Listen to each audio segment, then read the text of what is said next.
لا إله إلا الله محمد رسول الله. السلام عليكم ورحمة الله وبركاته. الحمد لله الذي أرسل رسوله بالهدى ودين الحق ليظهره على الدين كله وكفى بالله عليما. أشهد أن لا إله إلا الله وحده لا شريك له، أشهد أن سيدنا محمد عبده ورسوله. اللهم صل وسلم وبارك على سيدنا محمد وعلى آله وأصحابه ومن تبعه إلى يوم الدين. ربي اشرح لي صدري ويسر لي أمري واحلل عقدة من لساني يفقهوا قولي. أما بعد.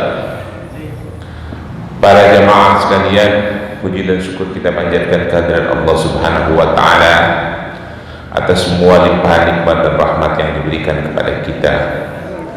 Alhamdulillah, Allah berikan kesehatan dan kelapangan waktu kepada kita sehingga kita bisa berkumpul di masjid ini untuk mengikuti salat subuh berjamaah, melanjutkan iktikaf kita, mengikuti kajian yang insya Allah menambah wawasan kita dan memperbaiki amaliyah-amaliyah kita.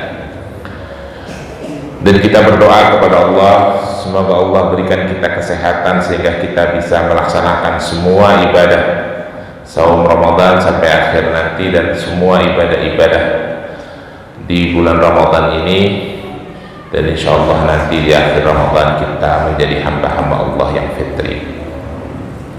Salawat dan salam kita berharap selalu tercurah kepada junjungan Nabi besar Muhammad sallallahu alaihi wasallam, untuk para keluarganya, untuk para sahabat, untuk para tabi'in, untuk tabi'ut tabi'in, untuk seluruh umatnya, dan insya Allah kita semua yang ada di masjid ini adalah umat-umat Rasulullah yang akan mendapatkan syafaat di yaumul akhir nanti. Para jemaah, mari kita lanjutkan kajian hadis kitab Sunan Ibnu Majah jilid kedua ini. Kitab babnya masih bab zuhud, subbabnya babul waqt zakarat, babul zakaril maut wa istidadu laha. Bab keharusan bagi kita untuk mengingat-ingat masa-masa kita akan kembali. Hadis yang akan kita baca hadis nomor 4259. Mari kita baca hadisnya. Bismillahirrahmanirrahim. Hadatsana Zubair ibnu Bakar, hadatsana Anas ibnu Iyad, hadatsana Nafi ibnu Abdullah an Farwah ibnu Qais an Atta ibnu Abi Rabih an Ibnu Umar radhiyallahu anhuma qala kuntu ma'a Rasulullah sallallahu alaihi wasallam faja'ahu rajulu minal ansar fasalama ala nabi sallallahu alaihi wasallam thumma qala ya Rasulullah ayyul mu'minina afdal. Qala Rasulullah sallallahu alaihi wasallam ahsanuhum khuluqa. Qala fa ayyul mu'minin akyas. Qala aktsaruhum lil maut, aktsaruhum lil maut dzikra wa ahsanuhum lima ba'dahu istidadan ulaika akyas. Ini hadis yang sudah populer ya bapak-bapak sekalian, mungkin bapak-bapak masih ingat semua. Meriwayatkan kepada kami Zubair ibnu Bakar, meriwayatkan kepada kami Anas ibnu Iyad, meriwayatkan kepada kami Nafi ibnu Abdullah dari Farwah ibnu Qais, dari Atta ibnu Abi Zubah, dari Ibnu Umar radhiyallahu anhuma annahu qala, bahwasanya Ibnu Umar berkata, kuntu ma'a Rasulullah sallallahu alaihi wasallam, aku sedang bersama Rasulullah sallallahu alaihi wasallam. Faja'ahu rajulu min ansar, maka datang padanya seorang laki-laki dari kaum Ansar. Fasalama ala Nabi sallallahu alaihi wasallam, lalu dia mengucapkan salam kepada Nabi sallallahu alaihi wasallam. Tsumma qala, lalu dia berkata, ya Rasulullah, wahai Rasulullah, ayyul mu'minin afdalu. siapa atau seperti apa seorang mukmin yang mulia, yang baik, yang utama gitu ya.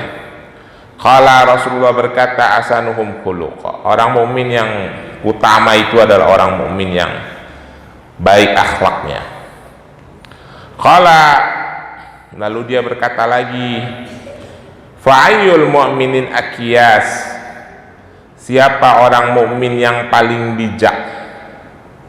Seperti apa orang mukmin yang bijak? Qala, Rasulullah berkata, aksaruhum lil mauti dzikra.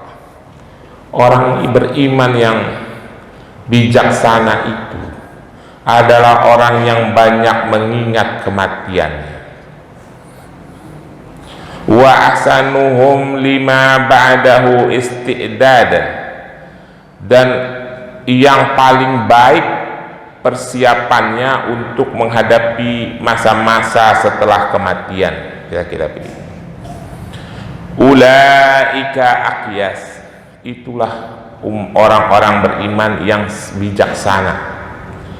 Jadi Rasulullah Shallallahu Alaihi Wasallam menegaskan orang mukmin yang bijaksana, yang cerdas. Aqyas itu bisa artinya bijak, bisa artinya cerdas gitu ya, adalah orang mukmin yang banyak mengingat kematiannya dan yang paling baik persiapannya untuk menghadapi kehidupan setelah kematian. Artinya orang mukmin yang banyak melakukan amal kebaikan untuk bekal kehidupan dia setelah kematiannya datang. Akan tetapi ada catatan dalam hadis ini, Zawahid, dalam kitab Az-Zawahid karangan Ibnu Hibban dijelaskan, Farwah Ibnu Khiyas, salah satu perawi hadis ini adalah majhul. Majhul itu adalah seorang perawi yang tidak diketahui sifatnya. Saya mau menjelaskan sedikit. Ada dua kriteria hadis dhaif yang menempel pada, ada banyak sebetulnya kriteria, tapi yang mirip-mirip menempel pada diri si perawi adalah satu hadis majhul, satu hadis gharib. Kalau hadis gharib itu salah seorang perawinya tidak dikenal latar belakangnya. Misalnya dari si A, si B, ke si C, ke si D, tiba-tiba si D ini tidak dikenal secara masyhur oleh para ulama. Ini siapa ya? Orang ini nggak ada yang tahu dia tuh lahir dari mana, dari kabilah apa, tinggalnya di mana, tapi namanya masuk dalam periwayatan hadis. Kalau itu masuk, maka hadis itu hadis dhaif. Walaupun dia tidak diketahui cacat apa tidak gitu ya. Kalau cacat sudah pasti dhaif gitu ya. Misalnya hadis matruk, hadis itu cacat sudah pasti dhaif ya.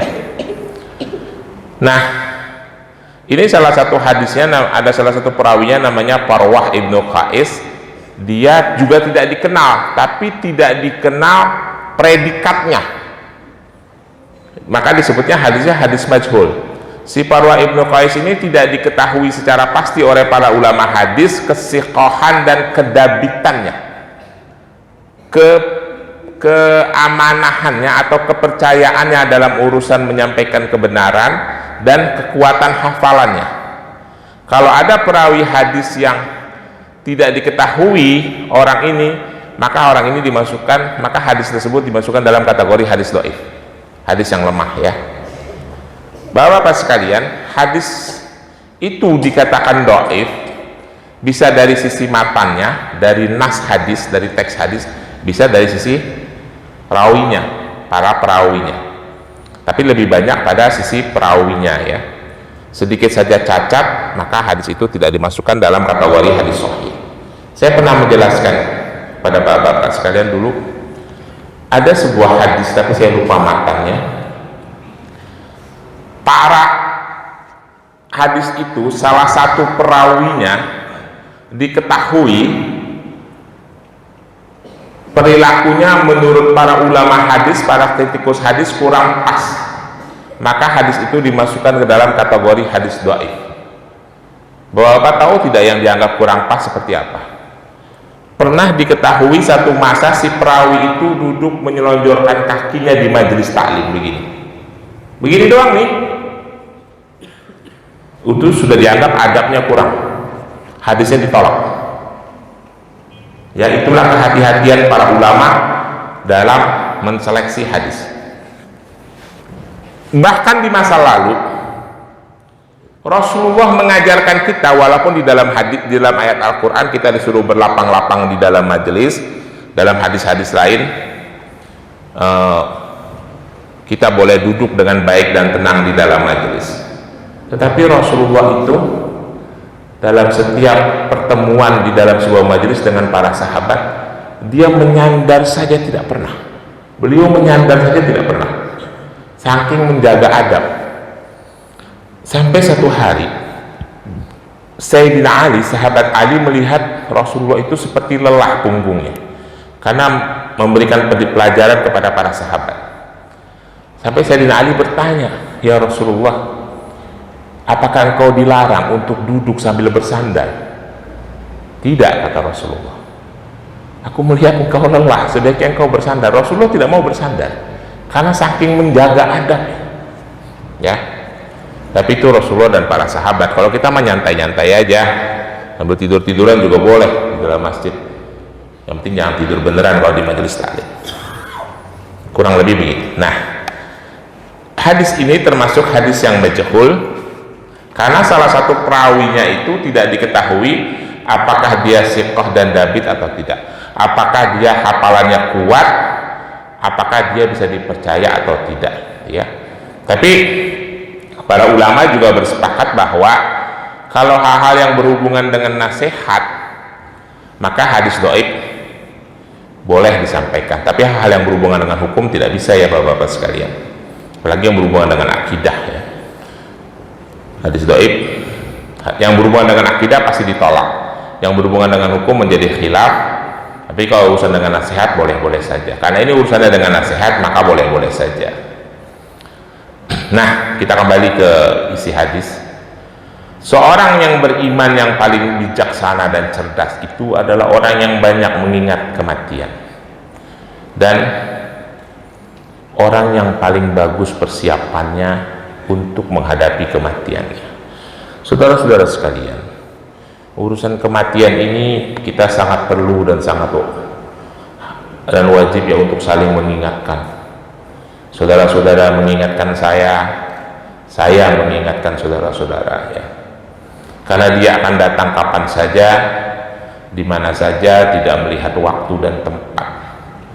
Al-Quran juga sudah berkali-kali menegaskan, salah satunya surah Al-Jumu'ah, ya. Qul innal mauta tafiruna minhu fa innahu mulaqikum summa turaduna ila alimil ghaibi wasyahadah wa yunabbi'ukum bima kuntum ta'lamun. Muhammad, katakan, kematian yang mereka menghindar daripadanya itu pasti akan mendatanginya, ya, dan tidak akan bisa menghindar. Lalu mereka akan dikembalikan kepada yang maha gaib dan maha nyata, dan akan dipertontonkan apa yang telah mereka kerjakan di dunia. Kurang lebih begitu surah. Banyak ayat-ayat lain yang bercerita tentang kematian. Maka dari itu kita harus selalu waspada, karena sebaik-baik pengintai, secermat-cermat pengintai menurut para ulama adalah kematian yang selalu setiap saat mengintai kita. Kita harus selalu waspada dengan pengintaian itu dan mempersiapkan diri sebaik-baiknya sebelum dia datang. Jangan lengah, jangan lalai, ya. Kalau saya sering melihatnya begini, Pak. Ini saya pengamatan pribadi, subjektif pribadi saya aja. Saya mengamati di mana-mana, termasuk juga di Villa Pamulang ini. Orang kalau sudah ada di puncak karir, seringkali dipanggil, ya. Maka dari itu yang belum ada di puncak karir, ya masih agak santai-santai lah. Saya lihat tuh beberapa kali kawan, kerabat, sahabat, orang-orang yang saya kenal, begitu sedang ada di posisi peak level, di puncak karirnya, entah usahanya, entah pekerjaannya dan sebagainya, gak lama kita dengar kena serangan jantung, meninggal, ya. Atau yang kedua yang sering saya amati, orang-orang saudara-saudara kita yang urusan dunianya sudah boleh dianggap selesai,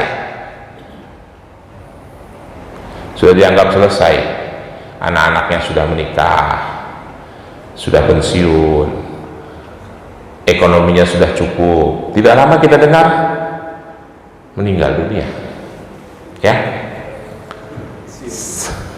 ini nggak nyindir ya Pak, nggak nyindir nih, nggak, emang ini saya sering lihat di Villa Pamulang juga saya lihat ya. Tapi indikator utamanya itu udah dijelaskan dalam hadis ya. Kan saya udah pernah menyampaikan, pernah Rasulullah itu bercerita kepada para sahabat, kata Rasulullah, Ruhul Kudus Jibril membisikkan kepadaku, sesungguhnya seseorang itu tidak akan diwafatkan oleh Allah sampai semua hak rizkinya dia terima. Inna nafsan la tamuta hatta tastakmila rizquha. Seseorang itu tidak akan diwafatkan oleh Allah sampai semua hak rizkinya dia terima. Rezeki apa saja ya. Jadi itu indikator yang bisa kita rasakan sendiri. Kira-kira jatah kita udah cukup apa belum? Kalau jatah kita udah cukup, nah dikit lagi kita pulang. Kalau kita masih merasa belum cukup, ya mungkin masih agak lama-lamaan dikit lah ya Pak. Maka dari itu Pak, kalau kita mempelajari hikmah hadis tadi tuh, inna nafsan la tamuta hatta tastakmila rizquha. Seseorang itu, kata Rasulullah, tidak akan diwafatkan oleh Allah sampai semua hak rezekinya dipenuhi. Jadi yang belum hak rezekinya terpenuhi, yang masih hidupnya masih agak susah, santai-santai aja Pak ya. Dulu saya itu sering iri melihat orang-orang yang jauh lebih tua dari saya, karena suka bergaul sama orang tua ini. Efek dari bergaul sama orang tua yang tuanya lebih dari 10 tahun, kadang 12 tahun, saya sering lihat. Gak usah jauh-jauh, di Villa Pamulang aja. Enak sekali ya bapak itu ya.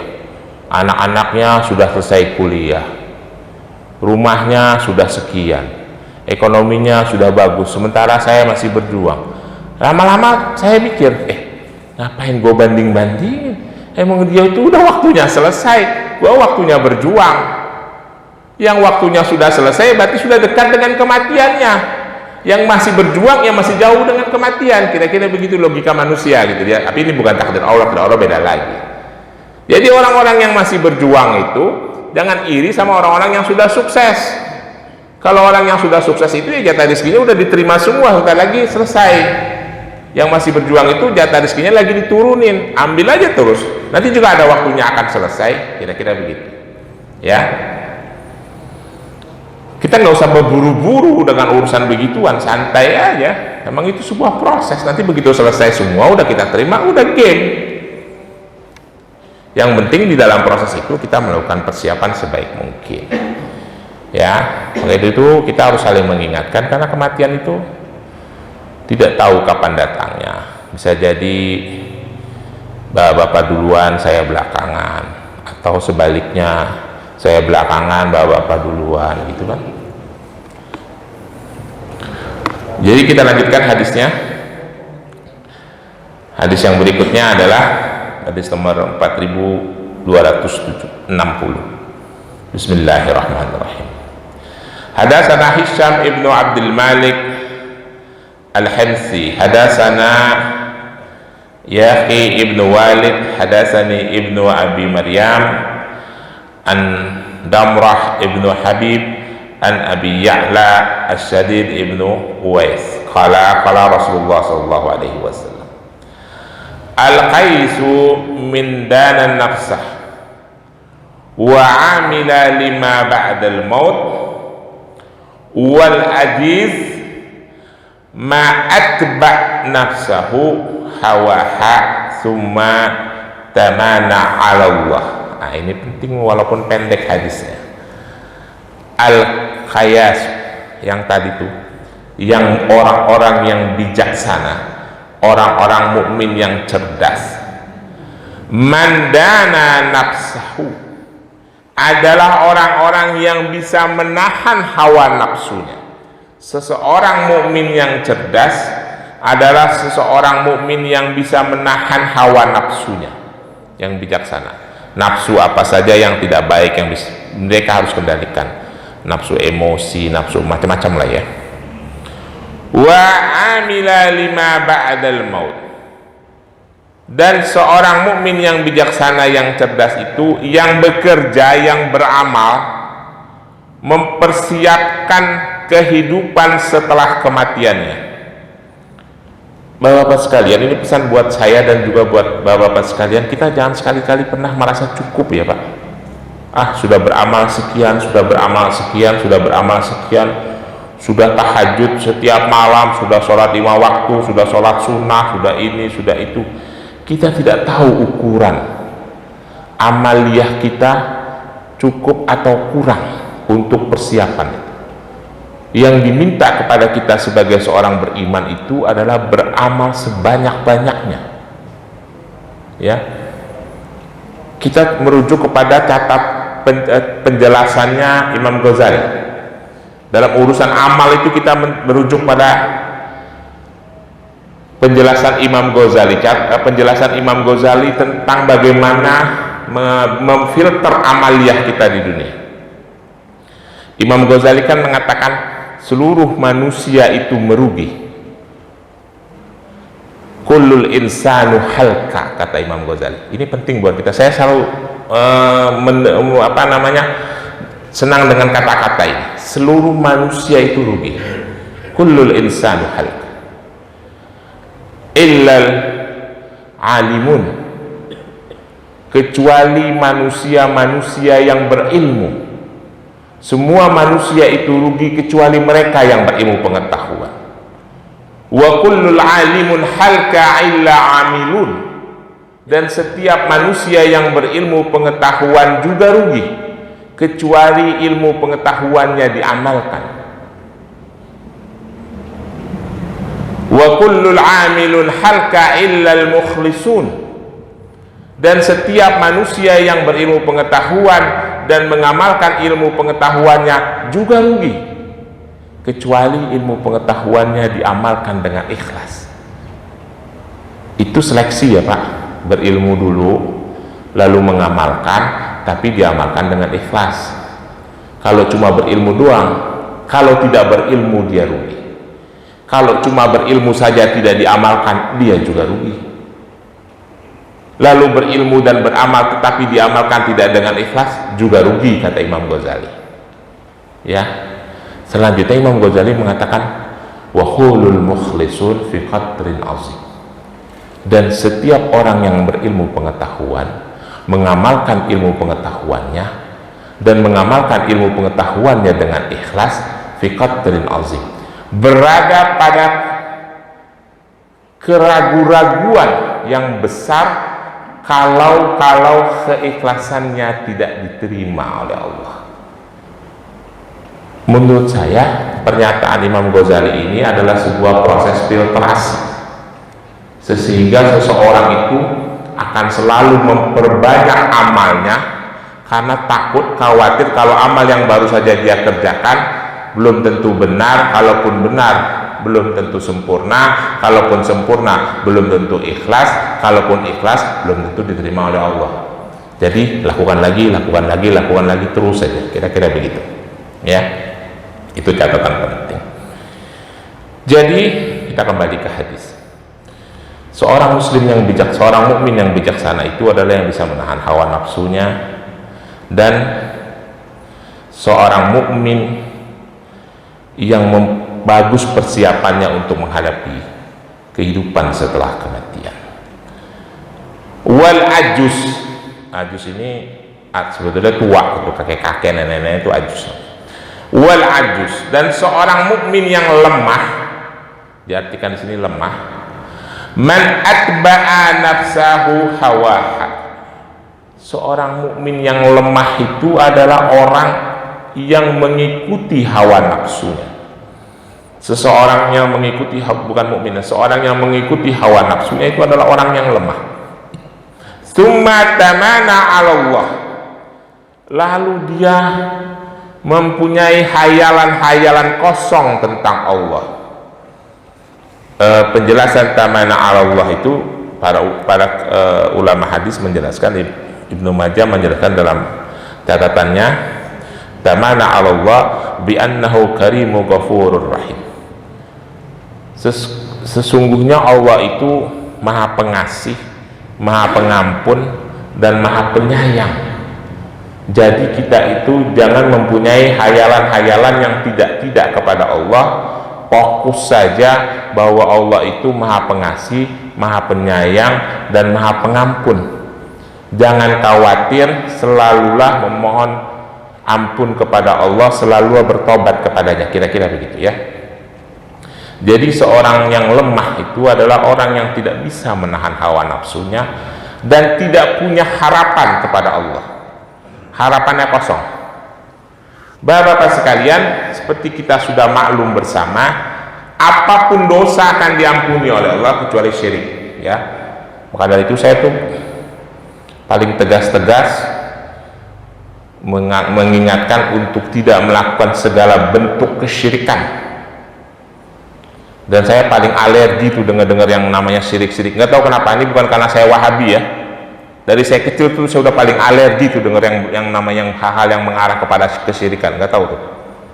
Nah, dari kalau zaman kita kan di pondok pesantren itu kan dekat tuh Pak sama gitu-gituan Pak. Teman-teman saya tuh terutama ya punya cincin, wah baik. Ini cincin begini. Gue dikasih amalan nih sama Kiai Anu. Apalagi lagi kalau kita lagi ngalong ya. Kita itu kan kalau jadi santri Pak, kalau bulan puasa kan libur. Seminggu sebelum puasa zaman dulu tuh udah libur, zaman saya sekolah. Terus kita kan gak langsung pulang ke Jakarta, kita suka ngalong gitu. Kalau saya tuh suka ke Madura gitu ya, tanya. Setelah kita tanya sama guru-guru kita, kiai mana yang bagus kita kunjungin dan lagi baca kitab apa di sana. Oh kamu kunjungin Kiai Anu di sana, belajar kitab ini. Nah kita ngalong itu sekitar 30 hari gitu. Jadi 2 hari 3 hari sebelum Lebaran baru kita pulang. Teman-teman itu suka ngaco itu. Habis ngalong nanti ketemu, baik, ana dikasih amalan ini nih sama Kiai, ana dikasih ini nih. Pernah saya lihat Pak, teman saya itu rumahnya ada di Cipadu itu ya. Teman saya waktu sanawiyah kelas 3 punya sesuatu benda digulung sama kain. Ente nggak percaya baik kata gitu. Ayo kita buktiin yuk. Ditaruh di pinggangnya. Ente cari anjing galak baik. Nanti anak paranin. Bener-bener Pak, saya godain itu anjing, dia ngejar saya, dia maju tuh anjing langsung nunduk. Oh kan bener kata dia gitu. Ini banget nih benda katanya. Saya nggak usah nyebut bendanya lah ya. Dengan berhubungan dengan budaya ya. Nanti ada yang tersinggung lagi. Amalannya kuat nih. Di dalamnya ada ini dari itu. Saya tuh dari dulu dengar itu tuh saya benci banget. Udah buang-buang, syirik lu kerjain begitu. Sampai sekarang gitu. Ya karena itu merusak akidah. Dari saya kecil saya udah gak suka dengan gitu-gituan. Bapak tahu orang Betawi itu zaman dahulu kalau malam Jumat, ibu saya itu terutama suka bakar mustaki. Mustaki itu apa ya? Yang wangi tapi bukan menyan. Malam Jumat habis maghrib itu atau sebelum maghrib biasanya ada anglo namanya kaleng, dikasih bara, sebarin mustaki, wangi banget, kelilingin rumah. Malum zaman dulu kan rumah kebon semua gitu kan.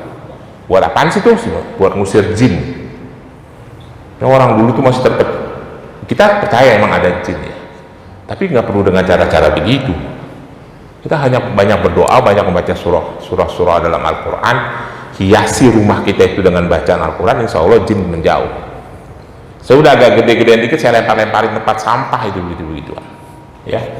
Saya dari dulu, dari saya remaja tuh saya agak alergi dengan hal yang berbau gitu-gituan, syirik ya. Jadi semua dosa diampuni oleh Allah kecuali syirik. Bapak ingat kisah terbunuhnya Sayyidina Hamzah di perang Uhud.